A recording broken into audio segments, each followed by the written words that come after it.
Thanks to you, I die, like Jesus Christ, to inspire generations of the weak and the defenseless people. Do you know what it feels like to be spit on your face and have trash shoved down your throat? Do you know what it feels like to dig your own grave? Do you know what it feels like to have your throat slashed from ear to ear? Do you know what it feels like to be torched alive? Do you know what it feels like to be humiliated and be impaled upon on a cross and left to bleed to death for your amusement? You have never felt a single ounce of pain your whole life, yet you want to inject as much misery in our lives as you can, just because you can. You had everything you wanted.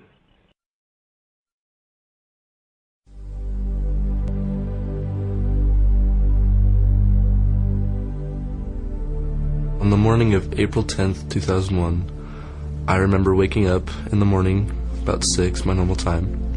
Didn't really feel very good, didn't feel like I was up to going to school that morning, so I thought I might, sleep in until about third period, which started around 11. So I set my alarm clock for 11 o'clock, and next thing I remember is waking up in the juvenile detention center in Ephrata, Washington.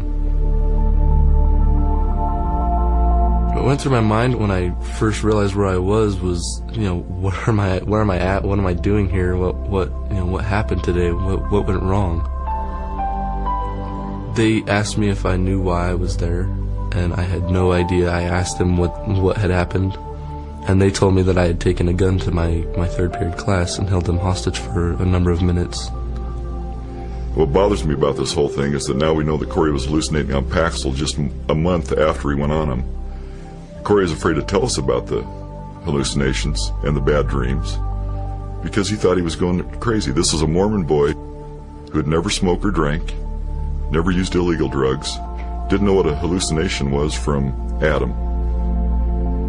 The first drug was Ritalin, and that was really, really bad. Because they told my mom that I had ADHD. They started focusing on me and, forgot about everybody else, and they just looked at me and focused on me. And it makes you feel like you're really, really tired, you don't want to eat. Between 1995 and 2000, the number of prescriptions of psychotropic drugs of all kinds for kids more than doubled. The problem with being a child in America today compared to 20 or 30 years ago is that if you are different, if you are agitated, if you are extremely active, you will fall under the gaze of the helping professions, the so-called helping professions. I don't remember anyone I went to school with being on a mind-altering medication. But now, the number of children on drugs in this country is astronomical. Jefferson County 911. Yes, I'm a teacher at Columbine High School.